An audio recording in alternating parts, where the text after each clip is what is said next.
Hello, friends, and welcome to your Daily Detroit for Tuesday, February 7th. Today, we're talking all things sports and a bunch of Detroit City FC, of course, with Fletcher Sharpe. How are you, sir? I'm all right. It's a sad reminder of the 7th anniversary of when I tried out for DCFC, and some unfortunate soul from Marygrove thought it'd be great to come through the side of my right knee. So I guess, it's a happy but sad thought for today. Well, just imagine if you'd made the team.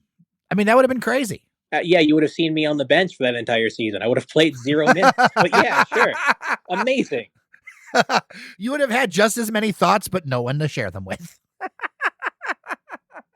Well, I'm Jer Stays, and let's get into this. We've got a lot of personnel to discuss. Let's get into the things that we officially know. And we do know for a fact that Jalen Robinson is now a member of Detroit City FC on a 2-year contract. What do you think about him? He brings a lot of defense to the table. He's kind of through the United system. He's played for DC United, played for Loudoun, played for Richmond Kickers. He's been around about 100 total appearances in MLS and USL Championship. Solid defender. His stats are kind of janky, and I say that really as no fault to him. Kind of similar thing I said about Skage when he came from Loudoun. Their numbers are going to be bad because Loudoun was bad. So you really can't hold that against them. He was a pretty solid defender. At one point, had the captain's armband. I know for an MLS youth team, it's kind of hard to pinpoint a captain because everyone's moving around. But even wear a captain's armband for even just a game or two shows that the front office felt that he had enough of seniority and enough intestinal fortitude and gumption to wear the armband and not, rock the boat. So it's good to add a player like that, someone who's a good locker room presence. He provides some defensive cover. Devin Lumensa is still working his way back. So it'll be him and Michael Bryant probably in that fourth defender role. It looks like Richard Ballard is probably going to be taking the left wing back spot. Probably be seeing him more center bound. I know Jalen can also play on the right wing, but we prefer to have him in the middle. To the stat point that I was talking about, while he did put up some decent numbers, he also was the starter who played 180 minutes for one of their worst spells last year. They lost 4-0 to Detroit City, and then they lost 8-0 to Tampa Bay, and he played all 180 minutes. So that's not awesome. Plus minus, that's probably going to be terrible for your own personal stats. But then again, as I will say, it's not entirely on him. Just like it was not entirely on Skage that Loudoun's offense was bad, because they were just bad, period. And all the star kids they had were being moved up to DC United, who did not really get a chance to play on the lower level. I'm looking forward to having a player who a lot of people in the DMV are sure to miss. I want to do a little bit of housekeeping here because you mentioned they're kind of a development team. They're a development team no more. They had a sale recently, and they just announced that they are going to be part of the Open Cup, which means they're kind of back into the fleet of USL Championship independent teams. I believe that United still owns a stake in them, but they are now like majority independently owned. So that means they're going to stay in the USLC, it looks like. You can't be in the US Open Cup if you are owned by an MLS team. That's the rule they just changed not long ago, because they used to have 2 teams in the tournament, and it got kind of janky because if a 2 team was doing great in the cup, the MLS team would send down some of their players to make them have a further run. And if they were doing bad, they'd pull all the good players off the roster and say, whatever, forget it, which would then hamstring a championship team against another team, which would then allow for upsets. LA Galaxy, too, was famous for that, we don't care about it, so we'll take other young players off the roster. Then they'd go and play against a team full of butchers and then lose. And it's we beat LA Galaxy. When in theory you did, but also you're beating LA Galaxy's 15-year-olds. So congrats, I guess, but also yuck. So I'm glad they put that rule in place. Kind of sad a little bit because some players will never get to play in the US Open Cup. But glad for Loudoun to finally have their players be able to experience the madness that is the US Open Cup. I will say, whoever they get matched up with that's in the lower league, I'm going to pick that team 100%. 10 out of 10 times. Because I still don't think they're very good, but they could prove me wrong. Well, it seems like we're kind of cherry picking who was their best, hashtag Loudoun All-Stars. No, there's a few more players. There's maybe 1 or 2 more players that I would like from their roster if they're offering, but also we saw their players on their roster together, and there's a reason why they're fleeing that ship to our ship and not staying there. Now, A little bit of news around Richard Foster. This is something you and I talked about, I think, on the podcast as well as on Twitter, because I saw that Foster had a deal for a weekly TV show on BBC Sports Scotland. And I was like, I don't think that guy's coming back. And there was no mention from the club, no mention from him about the coaching thing. It was really weird. But it is now official that Richard Foster is not coming back as a coach. Now, he did retire as a player. We knew that, but some people wondered if he's going to come back as a coach, and that is not going to happen. And I honestly, I'm fine with it. I have no issue with that. Yeah, it's kind of strange how that all played out. I'm not really going to comment on it. I'm sure there probably something must have happened, but I will say, like you said, we knew he was leaving as a player, but we still figured he'd stay on as a coach because that was what his contract stipulated. But at the coaching convention, my sources were there and they had some stuff to report back to me. It was really interesting to see him at the coaching convention in the U.S. In a very generic, very plain tracksuit when all the DCFC coaches were there, and they're very much DCFC themed and colored tracksuits. That's someone who understands I am making a point. I'm making a point that I am here on my own accord. I am not here with anybody else. I am my own person. You show up in a Nike tracksuit with no logos. Either you're trying to cosplay as, one of those Russian DJs, or there's something you're really trying to say. Yeah, and I think he said it, and I'm shedding no tears over this one. Now, this next thing I want to mention, Cy Goddard. I thought he had kind of had something wrapped up.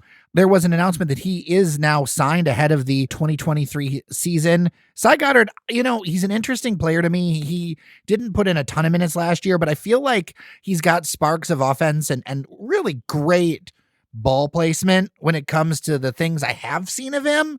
So I'm kind of hopeful with what Cy can do, even though, he's a little bit on the smaller side, but I don't feel like that's as much of a hindrance, I think, as some American fans of soccer may think so. I feel weird about Cy. Number one, it's fairly certain he's already under contract because when they signed him last year, it was to a 1-year deal plus another year pending. And they had already made it seem like they had activated that pending, but I'm sure that there might have been a visa issue, as there is typically with a lot of players who are not home native to the United States. Plus, maybe they didn't pick up his option yet, but, they had thought about it. But we'd seen him around the club a few times, so that makes some sense that he's back. He adds some placement in the middle. When he did play, he looked nice. Problem is he didn't play much, and I'm sure that might have been joining a team trying to make the playoffs late. Didn't really have the option to start throwing new faces in like that willy-nilly. That maybe if you're leading the pack, maybe if you're not going to make the playoffs, you have. Hoping he steps up. In his little bit of time that he played, he had 1 assist, albeit on a very, to be frank, goal that should not have gone in against Loudon for Yazid Matthews' first goal. Because I already had him counted on the roster, this signing doesn't really move the needle very much for me. It's not like, oh, here's a new face. It's someone who that I already had chalked off. I don't think he's a starter yet, but I think he's maybe the 12th or 13th man off the bench. Someone who you will need to push the tempo when the time comes. 100%. As I said, I'm kind of high on him. I'm kind of excited about him. When I see him in warm-ups and stuff like that, you were next to me, so of all the people who were taking those kind of shots and things, he had the most control. It seemed like he could actually put things where he wanted to, where like last year, in all honesty, it was kind of hard to be behind the goal and seeing those shots sail over the goal, and Cy's shots did not sail over the goal, right? Like there was a modicum of control there that I didn't see with other offense with DCFC. Yeah, he had some crisp shots. My thing is it's great to have those crisp shots in warm-up, but let's see them actually in a game. And I don't recall him actually taking any shots towards the net anytime he played. I remember him setting the ball up a lot. I remember him taking a few dribbles backwards, maybe a few passes to the side. I'd like to see him take a few shots, even if they're not on frame, but just to take a few shots to keep people honest. Because if teams know you're not going to shoot the ball when you dribble, they'll just back off and go to somebody else and force you to do it. And if you're not going to shoot it, then, maybe don't be out there because the team is going to need you to shoot it eventually. Now, there's been a lot of noise online with predictions and where teams are going to end up. And the biggest question has been, what will the rest of the team look like? And a big part of that traditionally with Detroit City FC is the trialists.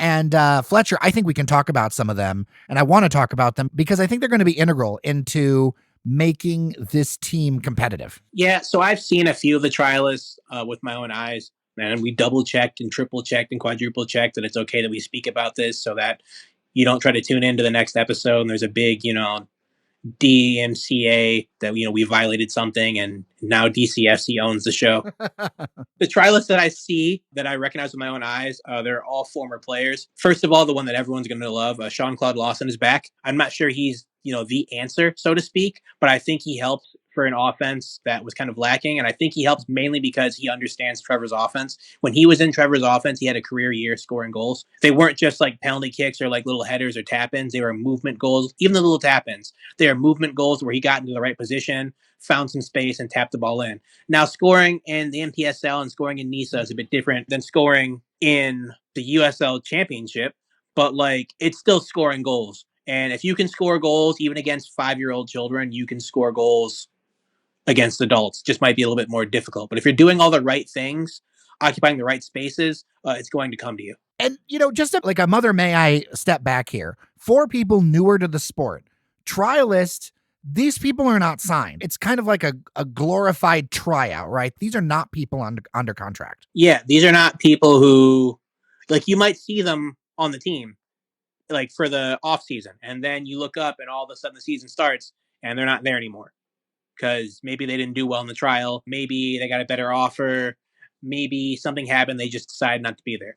Again, this is all just preseason. It's like a preseason roster thing. Think about it like spring training and the Tigers, right? Think about it in that context. Unlike other sports, trialists can occur whenever. A trialist can join you 12 weeks into the season and then maybe still not be there. But it's a chance to train, get some work underneath them. The next person who I'm interested in, who's a former face, James Vaughn, used to play for AFC Ann Arbor. He actually scored a wonderful free kick against Detroit City FC long ago for AFC Ann Arbor before he switched over to Rouge and Gold. And then he left to go back to England during the NISA years, played for Eastborough in England, was actually in the FA Cup last year. I think he might have come back had he not been in the FA Cup with his team. They had a pretty good year. They got trounced in the FA Cup proper, but to be in a team for Eastborough, which I think is 8th division, 7th division in England, and work your way from the pre-tournament to the actual proper tournament is a big thing. That's at least 5-6 games. So to do that, that's an amazing feat, and I'm not taking that away from them. It's just unfortunate when they got to the actual tournament, they got smacked around. But he offers a dead ball specialist. He's a pretty good defensive mid who can also play the right back a little bit, but you prefer him to be kind of in the center, good with both feet. Not the quickest, but he's someone who is a leader. He has a very loud voice. People tend to listen to him. And also being in this system is something where he was pretty good at. A lot of the people that we'll be mentioning have played in the system before and understand it and play it well. So that's a very helpful thing to have. When you talk about dead ball specialist, I can't help but think that's going to help, if successful, could help make up that gap left by Hopino, because he was really the guy who did all that setup. Yes and no. The dead ball specialist is the guy kicking it. So it'll allow maybe Maxi to maybe take a few steps up. So he doesn't really have to be the one guy to hit the ball all the time. It'll maybe allow a forward who wants to take a ball to actually be in the box to receive it. So if Hopino was on the roster, it would have maybe freed him up to be up the field as opposed to the guy having to trigger it. But yeah, the next name I want to talk about, another former face, a bit longer before, but I've mentioned him on the show a few times. So it's good to see that they actually heard me and put him on the trialist list. Will Perkins, who was a stud for Michigan State soccer. He played a few times for Detroit City before, back in the NPSL years. For people wondering why he didn't come back, it's because they moved to professional division, and college kids cannot play for professional teams, obviously, because once they sign the contract and get money, they're no longer amateur, and then they have to leave. But Will Perkins had a great year for Michigan State. He captained them. He can play all along the back line, left back, right back, center back. Probably see him more in the right back, left back, although he can play in the middle. Of course, he's a UD Jesuit Cub, so shouts out to the Cubs. I'm always going to give them props for that. But I'm glad to see him back because he was a tenacious tackler. Not many cards, not many bookings for someone who goes in pretty heavy. He can move the ball. He knows Trevor's system well. I don't think he'll be a starter. If he's on the right, Reese is there. If he's on the left, maybe he'll push Richard Ballard.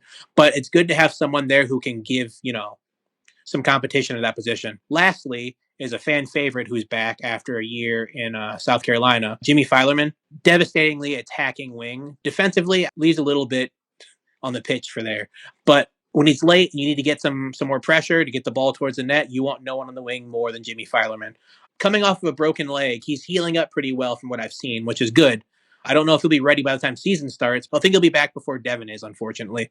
But I think they'll both be back within enough time to contribute enough this season. Also seen was backup keeper Ryan Shello, who I'm not sure if he's going to be a trialist or I'm not sure if he's actually been signed, but like I do know that he was there. So him being there means that like they're looking at him. So was Benny Tanyi, young kid, could be doing many great things. I still don't really know what's in his future because his potential is still very high, but I do know after a while potential starts to not really matter. I feel like that name's been cast around a lot. You know what I mean? At some point, you got to see the breakout. The thing about him is I think to this skit from I Think You Should Leave with Tim Robinson, where they're doing the whole kind of the Jeopardy skit where they have this guy named Chunky who shows up and he just does a bunch of weird stuff. And Tim's finally like, what do you do? Decide what you do and then do it. That's what I feel about for Benny Tanyi because I don't know what he does. I don't know if he's a forward. I don't know if he's a midfielder. I don't know if he's a wing player because he's played everywhere and he's played sparingly everywhere. Like I don't know what he does and does well.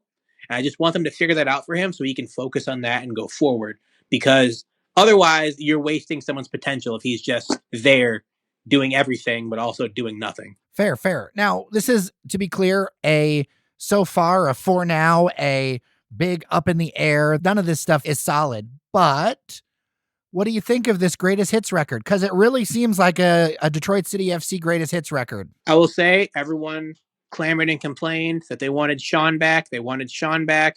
Sean potentially might be back. We don't know. We'll see how this preseason goes. But I'm sure if you're a fan, you'll be happy to see a lot of familiar faces back. I am not necessarily sure that all these names are going to move the needle as much. I think they'll move the needle somewhat. I don't know if it pushes them from the 7th to 9th spot into the 3rd to 5th spot, 3rd to 6th spot. But I think it does something. I think it shows that there's, more names on the roster. It fills out a roster a bit more. Obviously, the season hasn't started yet, so more names will be added to the roster. But I think it moves the needle minimally at best. We still need offense, right? Like we still need pieces in order to get into that more of that mid tier. Because right now there's like the out tier, the bubble tier, the mid tier, and then the top tier. I feel like this keeps us in the bubble tier to me with the pieces we've lost, things like that, pending other developments. But what do you think we need to go up a level? At this point, I think they have the forwards they want, essentially, like maybe one or two, but I think they have the forwards that fit their system. Forwards who make use of space and press in Yazid and potentially Sean Claude and Skage, who's more of a false 9 attacking mid-type player, but people who make use of space, put pressure on the defense, and just kind of cause some chaos there. So I think they're probably set there. It's really building out depth, building out midfield depth, building out defensive depth, because last year, losing parts of their defense for extended periods of time really hurt them. Whether it was getting games that they were supposed to win that they drew, games that they probably should have won that they ended up losing on some mistakes. So depth will be really big here, especially because, again, it's a long season and you don't want to be without for long periods of your season. I just see the rest of the stuff out there, man. I don't want like a 34 draw season, Like I feel like this keeps us on the bubble. Like I know some people are kind of expecting like, oh, we're going to get this big, amazing like I know Birmingham got Juan Aguadello last year and people went crazy about, oh, it's Juan Aguadello. He's a former U.S. national team player. And recently San Diego got Joe Corona, who is also a former U.S. national team player. And people are like, why don't we get those players? Well, one, if a player used to play in the national team and he's coming down to play in the USL Championship, that kind of lets you know how their career is going, especially if they're a younger player. So maybe you don't want that guy because if it's not going that great for them, maybe you don't want someone who's going to be a bigger name and also just as bad as somebody who is not a bigger name.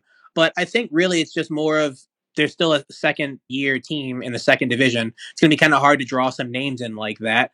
But who knows? We don't know what Trevor has up his sleeve right now. We can only, I guess, assume. And if I see it with my own eyes, I can say something there. But yeah, I think the roster is pretty set. I think, like you said, it keeps them kind of in the bubble range, 7 to 9, just on the fringe of playoff, maybe just being just a smidge out. But again, there's 34 games to watch. We'll have to see what happens.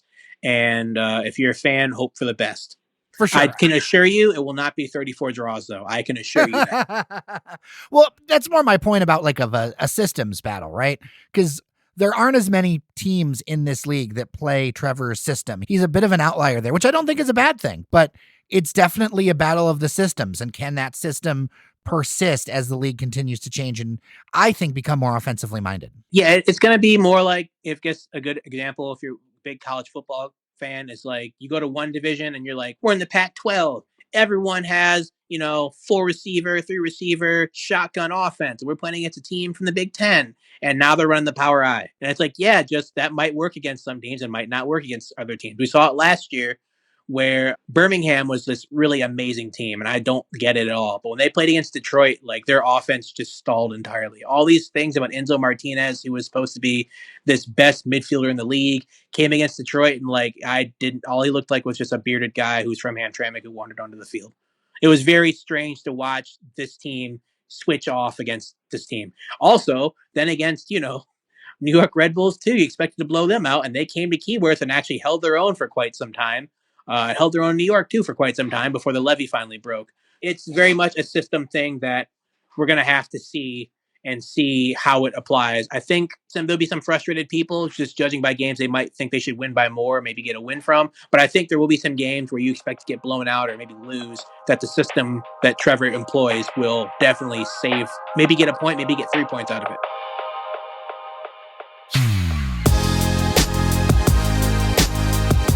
All right, well, Fletcher Sharpe, it's so good to talk with you. For sure. Thanks for having me on again. Oh, always, always. And thank you all so much for listening to Your Daily Detroit. As always, feedback, dailydetroit@gmail.com. Would love to hear from you. With that, I'm Jer Stays. And I'm Fletcher Sharpe. Remember that you are somebody, and we'll see you around Detroit.